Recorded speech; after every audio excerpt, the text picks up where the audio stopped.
Good day, welcome to the Sunday Catch-Up. My name's Adam Holmes. I'm a songwriter from Edinburgh in Scotland, and over the last 13 years I've been making records professionally and releasing them. I built an audience of 300,000 followers. I've made 7 albums. I've won awards. I've done thousands of concerts, and I'm telling you this to gain your trust so that you understand where I'm coming from. I'm a person who talks the talk on social media, but I walk the walk as well. It's been a great week. I've been hanging out with my 6-year-old. She's with me right now. She goes between me and her mum, so we have her half and half, and she's been here. We've been having a real nice week hanging out together. The week ahead is looking like concerts. I'm going to Liverpool.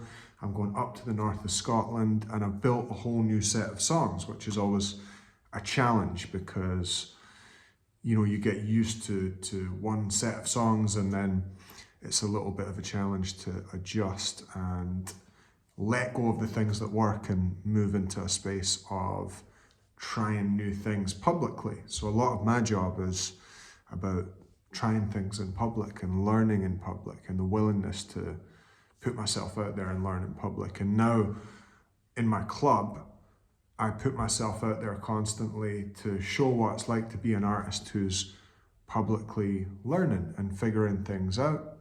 And the community inside of my club is brilliant because there's 300 of us in there and we're all just learning together, and I'm loving that process. And inside the club this week, I have been thinking about influence, and it's a topic which is very pertinent right now due to what's going on in the States and everywhere in the world. Always, influence is a powerful topic because it is how we function as a species. It's the whole basis of the concept of power when you think about it. And I got to thinking about the word yesterday, and inside my club this week we're going to be exploring influence and thinking about influence and talking about influence and learning about influence and how we can use influence to make our lives better. And the issue I see with influence a lot is that people aren't very conscious about it. It's never been easier to wake up and be influenced, have all of this input and be influenced and be swayed and moved in certain directions. It's never been easier. I think it's always been pretty easy, as in 50 years ago you had the television, but never until now have we had this kind of like atomic bomb device of influence in our pockets that we're constantly looking at and receiving information. And a lot of the foundation of my club that I'm building is I want to create a space which is a positive space of influence. And the way I'm going to do that is by focusing on positive things. That said, also, we need to understand the more negative side of influence to even know where it's coming from, to even know what it is. Now, there's things that I've kind of done naturally as an artist for a long time, which I didn't even really think about as being strategies or techniques, right? But now I can see that they are, because when I share them with people, they come across as quite radical. Which to me they're not, they're just things I do that work, and I'm going to share them with you, and you can have a think about them and see if there's any of them that you want to incorporate into your existence to help you. But thinking about influence, thinking about the word influence and the concept of influence, it got me thinking about how deep of a word that is. And I'm not going to get too complicated about it because I think the real value is going to be in just looking at it as simply as possible. That said, I was thinking about influence. It's interesting. You think about it as a kind of funnel, right? And where does it begin? So we're born, and if you've ever looked at a baby, which I've got a wee girl, so I have, and when babies are first born, they're kind of just completely open, right? You look at them and they're just there, they're just existing, just staring. And taking everything in, right? They've come from nothing and they're there and their wee eyes are just staring out, just taking absolutely everything in. And at the start of our journey as human beings, we need to use our parents as the number one form of influence on a completely primal, practical, survival level. We delegate all of our influence responsibility to these people, or our caregivers rather, the people who are primarily responsible for looking after us. Now that gets incredibly complicated when you think about, people who are not really equipped to do that job. Unfortunately, there's a lot of people who, just end up having kids and are not actually in a position that they should be having kids, probably. As harsh as that is to say, there's certain people who, don't have the mindset or the heart set to do that job really effectively. That said, that happens. People end up with all sorts of caregivers, and that shapes us enormously in terms of our nervous systems, in terms of our minds and hearts. If you think about someone who's had a parent who was incredibly attentive and incredibly caregiving versus someone who's had a parent who was neglectful or abusive, right? That's going to have a massive influence on you. Also, the influence of your parents becomes a kind of operating system, an imprint on you that's hugely powerful. One example for me is like my mom was a kind of activist, right? And she had a lot of real kind of negative perspectives on money. That's a very common example, but a strong and powerful example of where her influence was imprinted onto me. And I had to, through my adult life, learn, no, money's a good thing. Money can be used for good or bad. It's like a tool, right? It's like a hammer. It's good if you're doing a nail. If you're smashing a window, not so great. But I had to kind of unburden myself from her influence in that regard. In my dad's regard, I guess a lot of thoughts about what was acceptable to show as a man or to be as a man. I had to unlearn a lot of that, because whilst there were a lot of very positive influences from my dad, some of them were quite stifling. And so I think a lot of the work of therapy in a way is to uncover which bits of the influence from our parents that we want to keep and which bits we want to disregard and throw away. And a lot of the journey of evolving into being who you are purely and truly as a person is about understanding that the influence of your parents is not you. It's not necessarily you. And that work of actually just separating that out, even when we're adults, is incredibly hard because it's so well grooved into our brain patterns.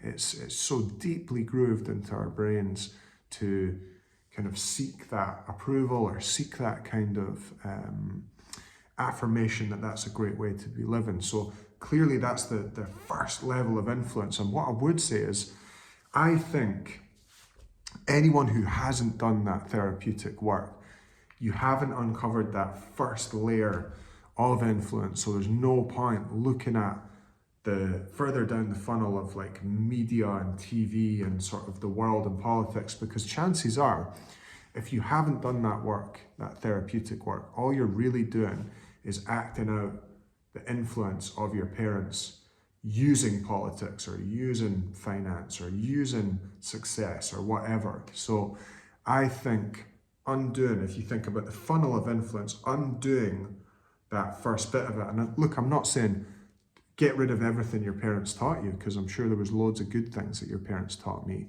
For me, there was tons of good things that my parents taught me. And there was a lot of stuff that wasn't useful and I didn't want. And I had to do therapy to kind of like break that first little bit of the funnel.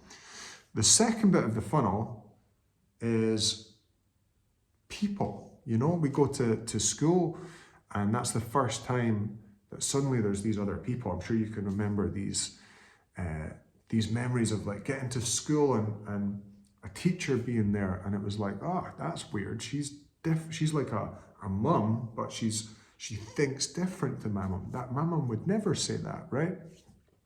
So that split in a way is our first experience of like another adult, another person, another set of influences, or the other kids around us in primary school. I can remember like, oh, they've got that for lunch. Or like, oh, he's got a nice big house. I remember there was a boy in my school, I went to have a play at his house, and we didn't have a big house or a garden or anything, and I felt like, oh my God, he's got like a kind of like a park in his house, right? In the garden, and a big tree and stairs in his house. And so in some ways you're quite pure in the sense that until you go into the school environment, you're just kind of looking at your parents and thinking, that's what life is, that's what the world is. And then you start to branch out into school and be influenced by others and take on the influence of other people. And then as you go into adult life, the last biggest kind of bit of the influence funnel, if you like, is the system. What do I mean by the system? I mean the story of school, the story of university, the story of a well-paid job, the story of a company, the story of a mortgage, the story of success. Why am I saying story? Well, you know, if you were looking at things like we're just monkeys going to places and doing random things, which is kind of actually what's happening. If you look at it from a, not necessarily a nihilistic perspective, but if you just look at what we're actually doing, how do you know, for example, that McDonald's is a real place, right? Only because people believe in it. The guy goes there to open it at 7 o'clock. There's some guys sitting in a boardroom in Iowa or whatever, sending an email to someone else who also works for McDonald's, and then a farmer maybe in France is bringing potatoes, then on a plane, and a pilot's flying that on a plane over, all in the spirit of the story of McDonald's, right? And what we're taught as adolescents and adults going into the world is that that's real life, and that what we see around us in terms of government and the propaganda and the media and the stories, and what we see around us in terms of social media and companies, and what we see around us in terms of success, like 2.5 kids and the white picket fence and the 40-year job, etc., it's a story. And it's, humans are different to other animals because there's no other animals on the planet who are able to tell stories in the same way as us. And in ways, it's cool because it means that we can create really big things together. It's how we cooperate and function in large groups. But in other ways, it's harmful because we are social animals, and so we fear rejection by the kind of the masses, right, by the herd. And so when we're adolescents and when we're moving into adulthood, it's really tricky to unstick ourselves from the herd, from the masses, and to think, what do I actually think about this? What do I actually think about this politician? What do I actually think about this policy? What do I actually think about what I want in my life? And influence, to me, is a it's something that you have to be careful with. And as an artist, being an artist for 13 years has given me a unique perspective on it, because I've been militant about what I allow to influence me, to the point where sometimes I don't even listen to music if I'm working on a record, because, you know, I want to be as clear-headed as humanly possible to think about what it is that I want to create. But so many of us wake up, we go onto our phone, and we just let the world come in. What is your phone? If you really think about it, right, your phone is an organizational tool, system. It's a way of organizing other people's demands of you. That's what your phone is.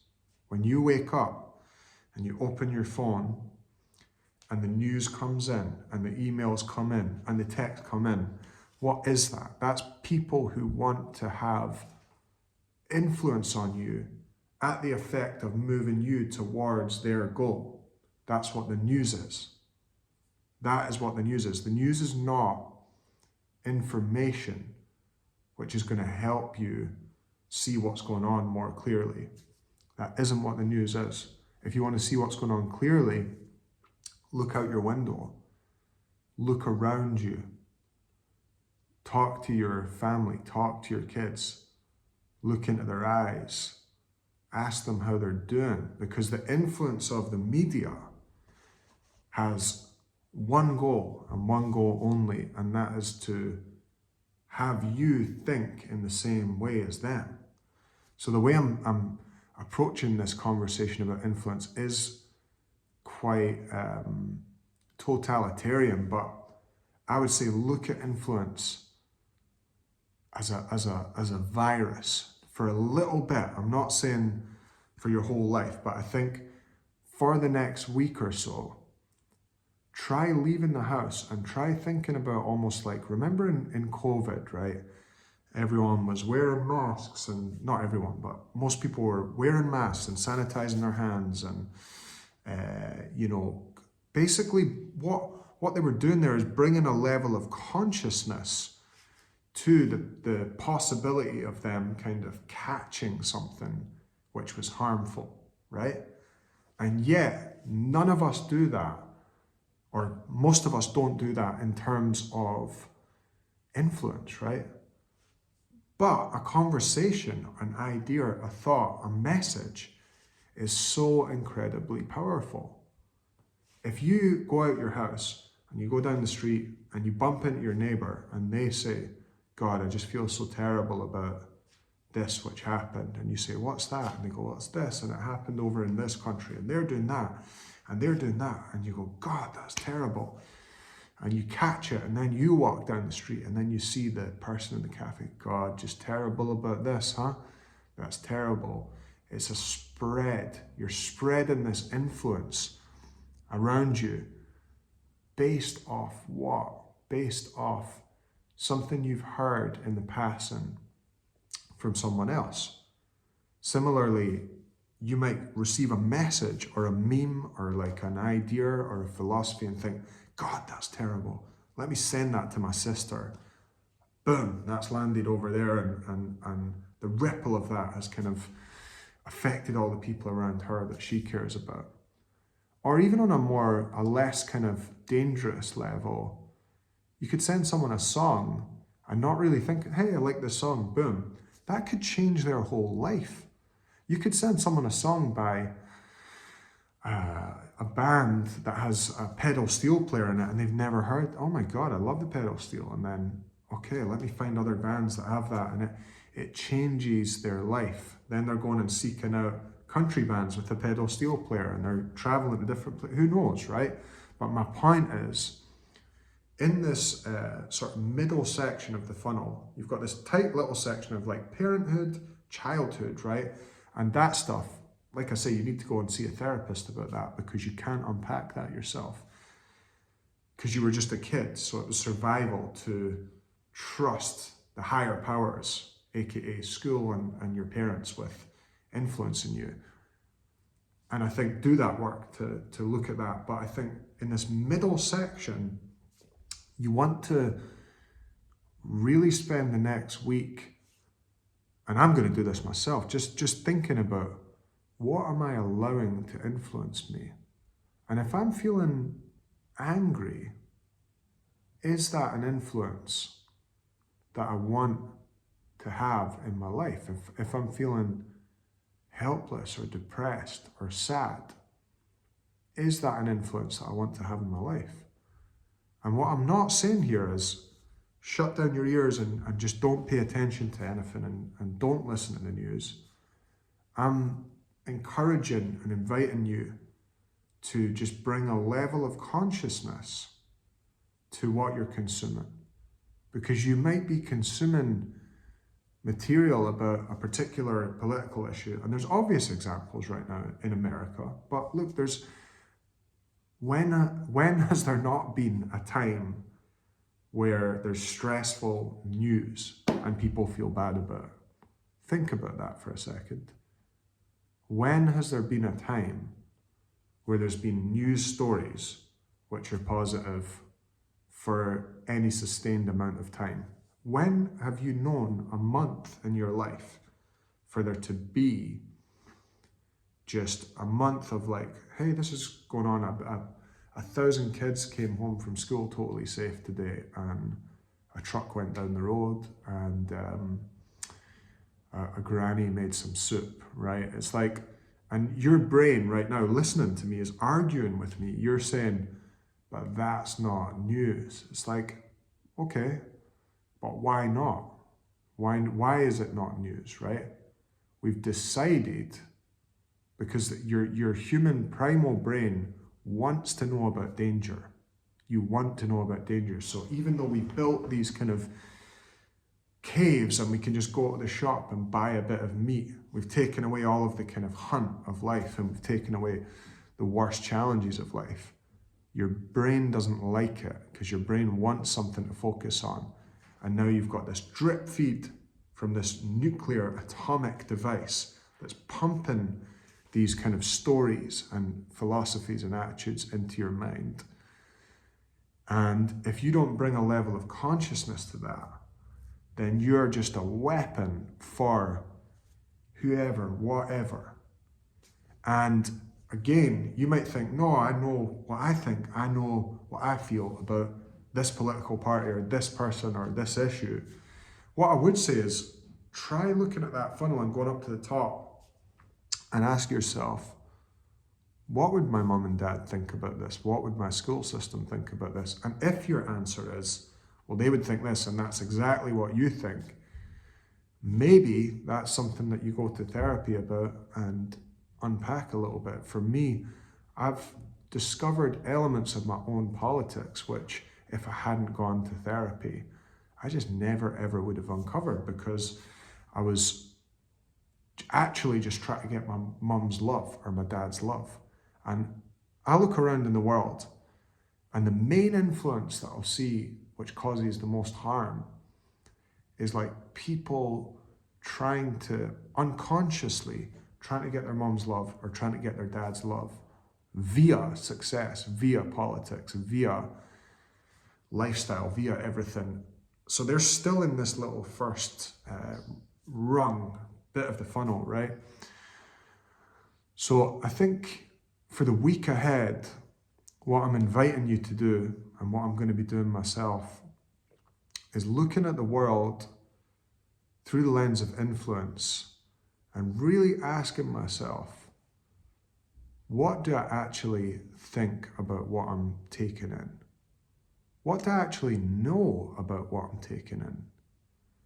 And sometimes, here's a clue, by the way, if you're feeling incredibly upset and angry about something, it's usually, for me, if I'm feeling like that, it's a clue that I'm looking at things in a kind of unnuanced way.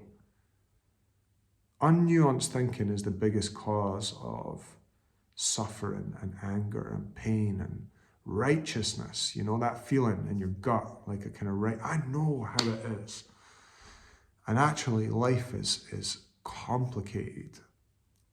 Life is complicated.